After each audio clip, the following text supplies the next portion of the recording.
Hey, Alabama beat Ole Miss yesterday. Alabama won a conference game they covered.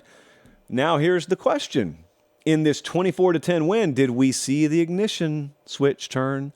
Did we see the ignition point? Baby steps here with Alabama. Baby steps. I'll say this. This is a big point of contention in Alabama circles right now. Everyone swears they know what did and didn't happen last week at USF. I am just going to ask you, for those, and I'm going to let you draw your own conclusion. For those of you who watched Alabama play USF, and those of you who also watched the second half of this game, can you honestly tell me those look like the same two teams from an effort standpoint? Because I can't. They look like totally different teams. I'm going to leave it there. You can draw your own conclusion. You see who started at quarterback in this game. They didn't play flawless. They will not play flawless all year. Their goal, as is the goal with any team, is to maximize their potential right now.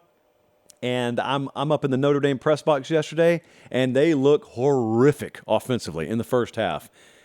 And I was telling someone I was talking to, because they were saying, man, this has got to be it for Alabama. Like, they're going to lose 4 or 5 games. And I said, that's the current trajectory they're on, yes, indicates they've got multiple losses coming. I said, you cannot ever punt on these talented teams. These really talented teams, until they are actually in the ground and buried, do not punt on them. You can have doubt. We all got doubt. We've all had some doubt about Alabama this year, but I'm telling you, I've seen it too many times. I've seen too many times where it's like the Undertaker. These talented teams they just sit up from what appeared to be dead on arrival, and all of a sudden, you start to feel a little rhythm. And you start to see defense has been making plays for them all year, but all of a sudden, you start to see, oh, there's a first down. Oh, there's another first down. Man, remember when that used to just be the norm?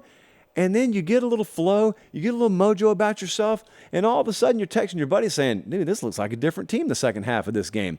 And then it carries over to the next week, and then the next week, and all of a sudden, a month down the road, you beat a team comfortably, and you text that same buddy and say, where was this team in week 2? Where was this team in week 1? So what that's not is a guarantee Alabama will ever fit that description. What it is a reminder of the past and what's happened many times. As long as teams haven't mailed it in and they've got the ability, they've got the talent level, it's never impossible, even when it seems very unlikely. Second half yesterday, something clicked for them. Maybe it was a 1-week thing. Maybe it was a 30-minute of 1 week thing. But they held Lane Kiffin and Ole Miss to the lowest scoring output they've had in a conference game since he's been there. Defense is playing well.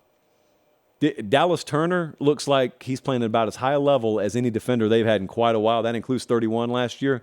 Dallas Turner's playing outside his mind right now.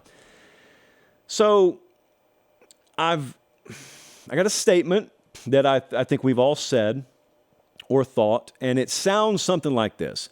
The Alabama team we saw against Texas and the Alabama team we saw last week against South Florida isn't going to win anything of note. Well, that's true. That's true. What that forgets is there's no guarantee that Bama team's going to be the one that shows up every week.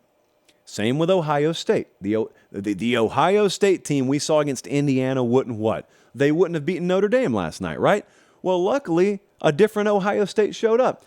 Luckily, a different Bama showed up yesterday. Isn't it magic? Isn't it crazy how that all of a sudden happens? Especially when conference play arrives. So now they're in conference play. And it's not really a whole lot of time to work on stuff now. You just kind of got what you got. I'm not writing them off yet. Not writing them off yet. Team is still capable of a lot of things. And let me remind you, you've kind of become conditioned during the Tua and Mac Jones and Bryce Young era.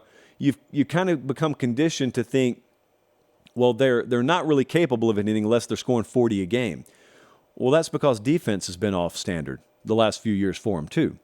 If their defense is playing like it is right now, even against Texas, man, they had Texas in a quagmire until they kept giving the ball up second half, and Texas finally got enough opportunities to put some points on the board.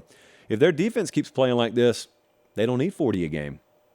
It's a tight way to play football, but they used to be masters at it. Lane Kiffin. I saw a stat floating around earlier today. I wish I could attribute it. I cannot remember. I remember the number, sadly. So if this is your stat, this is a great stat. Well, not if you're Lane Kiffin, but whoever found this. He is 1-19 versus Power 5 teams that finish with 9 wins or more. So the ones that go on to be good, in other words, he is 1-19 versus those teams. I'm not saying like hot seat or anything like that. Nothing close to that. I'm saying out of all the time he's been there, what's the win you think of when you think of Lane Kiffin? Like, what's the big win?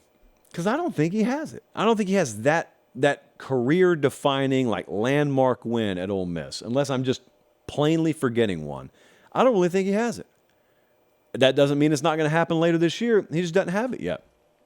And I was kind of surprised when I saw that because I just, in my mind, I picture it differently. But I don't know. Maybe my mind has failed me today.